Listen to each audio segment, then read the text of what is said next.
Halo Sobat Football Lovers, kembali lagi di channel Bal News 2. Nah, kali ini di channel ini kami membahas berita seputar olahraga sepak bola. Dari mulai berita timnas Indonesia, informasi Liga Indonesia, informasi Liga seputar internasional. Bagi kalian yang belum subscribe channel ini, bisa langsung di subscribe dan nyalakan loncengnya agar kalian tidak ketinggalan video terbaru dari kami. Baiklah, langsung saja kita masuk ke video pembahasannya. Iya, baru kalahkan Australia, Sinteyong langsung pilih Jepang daripada Korsel di perempat final Piala Asia U23. Lagi-lagi, Qatar menang tak wajar di Piala Asia U23 2024. Menit tambahan kelewatan, gol diawali pelanggaran, staf pelatih Yordania kartu merah. Sejumlah media besar internasional sorot kekalahan Australia dari timnas Indonesia U23 di Piala Asia U23. Menyedihkan. Berikut kami akan coba merangkum berita terbaru dan terhangat seputar timnas Indonesia. Simak kabar selengkapnya di kanal Berita Bola hanya untuk Anda.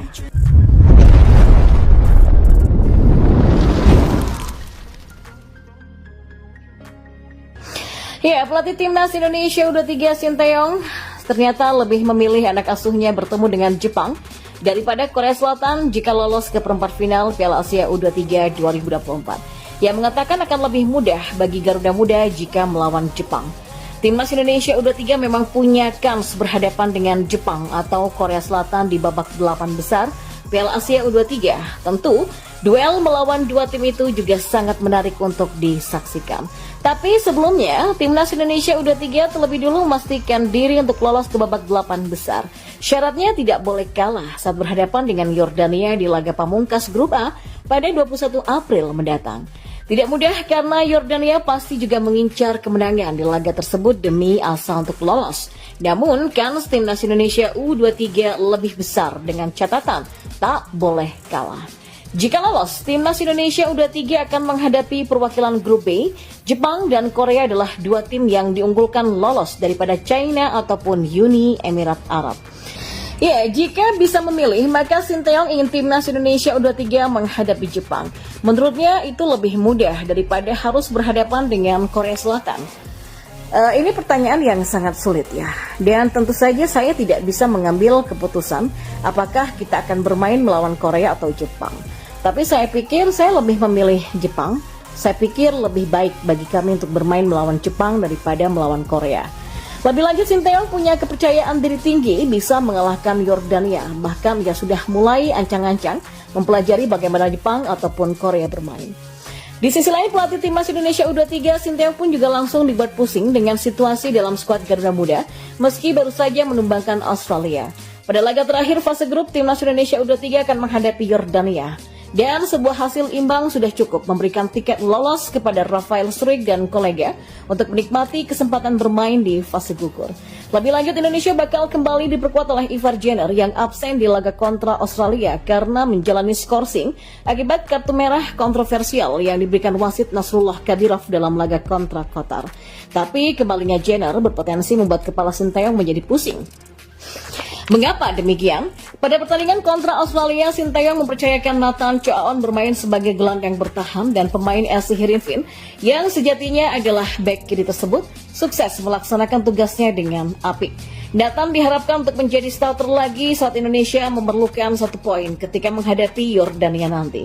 Sementara itu, Sinteyong juga bisa menurunkan Justin sebagai gelandang bertahan pada pertandingan terakhir kontra Yordania. Hafner diturunkan di babak kedua kontra Australia dan sempat bermain sebagai gelandang bertahan selama beberapa menit sebelum dikembalikan kepada posisi aslinya sebagai bek tengah setelah Komang Teguh ditarik keluar. Sinteyong kini berpotensi dibuat pusing karena 3 pemain yang bisa diandalkan sebagai gelandang bertahan dalam pertandingan kontra Yordania. Solusinya mungkin adalah dengan menempatkan salah satu di antara mereka sebagai bek tengah seperti Justin Hafner untuk menggantikan salah satu di antara Rizky Ridho, Komang Teguh atau Muhammad Ferrari. Sinteyong bisa melakukan rotasi terhadap trio bek tengahnya mengingat mereka selalu menjadi pilihan sejak menit pertama dalam 2 pertandingan sejauh ini. Maka dengan begitu Nathan Choaon dan Ivar bisa berduet di lini tengah. Ya, timnas Qatar kembali meraih kemenangan kontroversial di Piala Asia U23 2024 dengan kali ini melibatkan Yordania sebagai korban.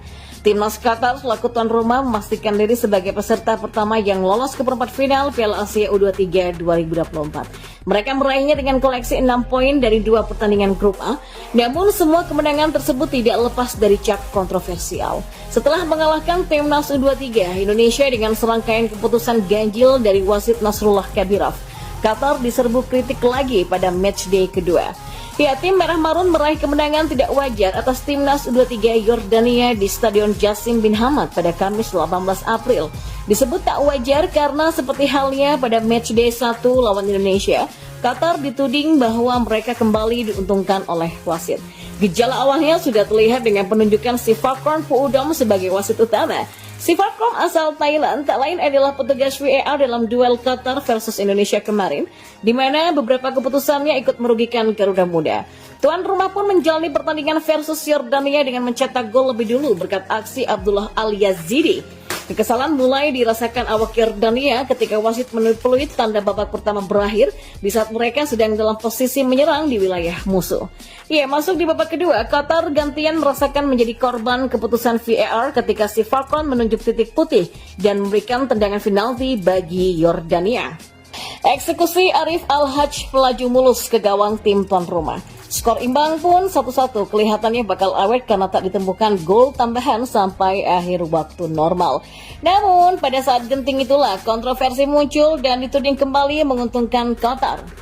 Wasit memberikan injury time yang lama, yakni 10 menit bagi kedua tim untuk menyelesaikan pertandingan. Tapi si Falcon tidak kunjung menyudahi laga setelah lewat dari 10 menit yang ditentukan. Sampai tibalah momen penentu ketika si Falcon memberikan tendangan bebas bagi Qatar di sisi kanan serangan pada menit ke-103 atau 3 menit lewat dari batas. Komentator laga Trevor Harris sampai agak terkejut karena wasit masih memberikan kesempatan set piece bagi Qatar di waktu sedemikian larut. Dalam insiden tersebut jatuhnya Lotfi Major juga terlihat sangat mudah meski tidak terlibat kontak berarti dengan Mohanan Abu Taha. Tendangan bebas diambil oleh Jassim Al-Sharshani dan menemui kepala Mohamed Al-Manai di dalam kotak penalti. Tandukan jitu Al-Manai menyerangkan bola secara mulus tanpa bisa dijangkau oleh kiper Yordania. Dan ketika para pemain Qatar berselebrasi waktu sudah menunjukkan hampir ke 104, nyaris lewat 4 menit dari batas, namun keabsahan gol itu diragukan karena didahului aksi penyerang Qatar yang bernama Tamim Mansur yang menarik kaos gelandang Yordania yang bernama Aoun Al-Maharmeh. Al-Maharmeh sampai terjatuh berguling karena tarikan tersebut. Pemain Yordania itu langsung melancarkan protes kepada wasit sesaat setelah gol tercipta. Si Falcon menenangkan mereka lalu berkomunikasi dengan petugas VAR di ruang kontrol. Tapi apes bagi Yordania, protes tak digubris dan pelanggaran tersebut tetap tak dianggap. Ya, gol penentu kemenangan Qatar pada menit-menit genting ini pun dinilai valid setelah lewat waktu pengecekan cukup lama. Ya, pemeriksaan dilakukan juga untuk memvalidasi klaim offside yang terjadi. Kerugian lain yang dialami Yordania adalah wasit mengusir salah satu staf pelatih mereka yang melakukan protes di tengah pengecekan tersebut. Si Fakor benar-benar menipulit akhir pada menit ke-109 dan pada akhirnya Qatar belum lepas dari cap panitia turnamen dengan kemenangan double yang meloloskan mereka ke perempat final. Di sisi lain, sejumlah media raksasa internasional juga menyoroti kekalahan memalukan timnas Australia U23 dari timnas Indonesia U23 di Piala Asia. Apa saja yang menjadi penekanan?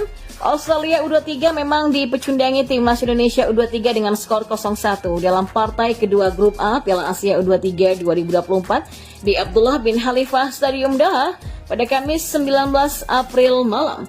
Media terpercaya dari Inggris Daily Mail misalnya yang menuliskan judul harapan Australia U23 untuk mendapatkan medali Olimpiade mendapatkan pukulan telak karena Oliros yang menyedihkan kalah dari timnas Indonesia U23 yang berada di peringkat bawah yang bisa membuat mereka kehilangan kualifikasi ke Paris. Bahkan media besar Inggris lainnya The Guardian juga turut memberitakan Australia U23 yang takluk dari timnas Indonesia U23 dengan Olirus yang tumpul menderita kekalahan yang merugikan dalam kualifikasi Olimpiade Paris.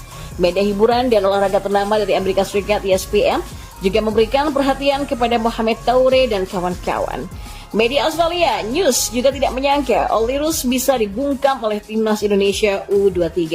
Australia U23 kebobolan pada menit ke-45 setelah sundulan bek timnas Indonesia U23 Komang Teguh yang menerima umpan Nathan Choaon masuk ke gawang Patrick Beach. Olirus itu sebenarnya berpeluang untuk menang sekaligus unggul lebih dulu, namun Mohamed Toure gagal mengeksekusi tendangan penalti pada menit ke-25. Sepakan 12 pas Mohamed Toure yang mengarah kepada pojok kanan lawan dapat dibaca oleh kiper timnas Indonesia U23 Hernando Aris Sutaryadi yang memang ternyata berhasil menepis bola.